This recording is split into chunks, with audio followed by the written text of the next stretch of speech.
सबको जय मसीह की। रोज की मेरी भविष्यवाणी की पुस्तक पढ़ने के लिए रेड बटन पर क्लिक करके सब्सक्राइब करें और बेल आइकन। हालेलुया। सबको जय मसीह की। आइए मेरी भविष्यवाणी की पुस्तक से आज के पवित्र वचन को पढ़ते हैं, जो कि परमेश्वर के दास अपोस्टल अंकुर यूसुफ नरोला जी और परमेश्वर की दासी पास्टर सोनिया यूसुफ नरोला जी के द्वारा लिखी गई है। आइए आज के वचन को ग्रहण करने के लिए हम एक प्रार्थना में चलते हैं। आइए अपनी आंखों को बंद करते हैं और एक प्रार्थना करते हैं। हालेलुया। धन्यवाद सामर्थी पिता परमेश्वर, आपको धन्यवाद करते हैं खुदावंद पिता बाप, सर्वशक्तिमान पिता परमेश्वर, आप महान और महिमा के योग्य है प्रभु परमेश्वर, जो आज आपने अपने दास के द्वारा हमें ये वचन सौंपा परमेश्वर। हम थैंक्स करते हैं पिता परमेश्वर इस वचन के लिए। खुदावंद पिता परमेश्वर, आज का ये वचन जितने लोग इसे पढ़े उनके जीवन में ये वचन परमेश्वर सौगना फलों को लेकर के आए।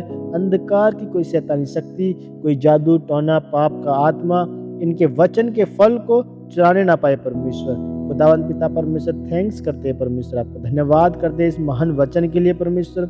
और सारी इज्जत महिमा और जलाल प्रभु परमेश्वर आपके नाम को देते हैं, प्रभु यीशु मसीह के सामर्थी और उसके पवित्र नाम में मांगते हैं, आमीन आमीन। आज का पवित्र वचन परमेश्वर की सबसे पहली आज्ञा, जैसे कि उत्पत्ति की पुस्तक अध्याय 1 के 28वें वचन में लिखा है, और परमेश्वर ने उनको आशीष दी और उनसे कहा, फूलो फलो और पृथ्वी में भर जाओ और उसको अपने वश में कर लो, और समुद्र की मछलियों तथा आकाश के पक्षियों और पृथ्वी पर रेंगने वाले सब जंतुओं पर अधिकार रखो।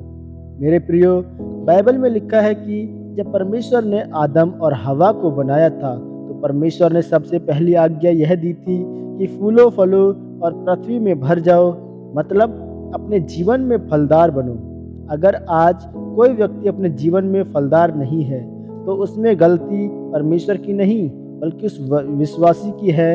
याद रखें, आप तब ही फलदार बन सकते हैं जब आप परमेश्वर के वचनों को पढ़ते हैं और उनके अनुसार चलते हैं, फिर आप फलदार होते हैं। बाइबल में जब हम व्यवस्था विवरण 28 के 1 में पढ़ते हैं तो हम देखते हैं कि परमेश्वर ने कहा, अगर आप मेरी सब आज्ञाओं को और वचनों को सुने और उन पर चलें तो फिर मैं तुम्हें सब जातियों में से श्रेष्ठ करूंगा, मतलब आप फलदार होंगे।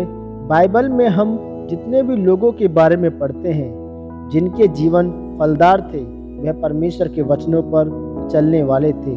वह अपने जीवन में फलदार इसलिए थे क्योंकि वह परमेश्वर के वचन पर चलने वाले थे।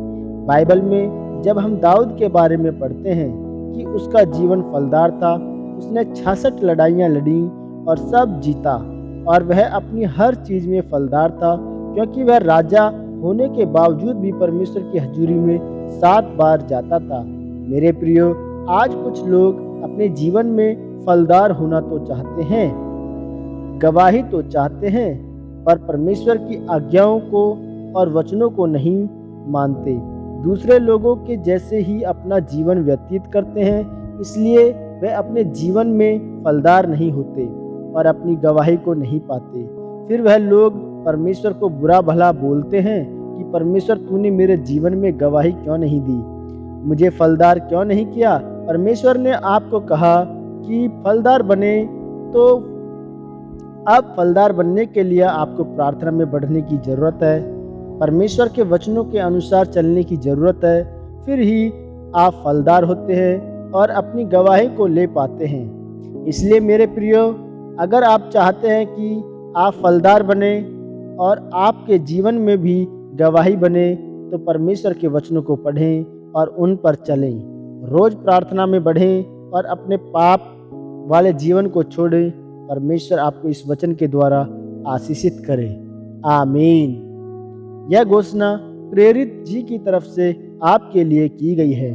सर्वशक्तिमान परमेश्वर के नाम में मैं घोषणा करता हूँ कि जितने भी लोग इस वचन को पढ़ या सुन रहे हैं, वे अपने पाप वाले जीवन को छोड़कर परमेश्वर की आज्ञाओं के अनुसार चले और अपने जीवन में फलदार बने और अपनी गवाही के साथ खड़े हों, प्रभु यीशु मसीह के नाम में, आमीन।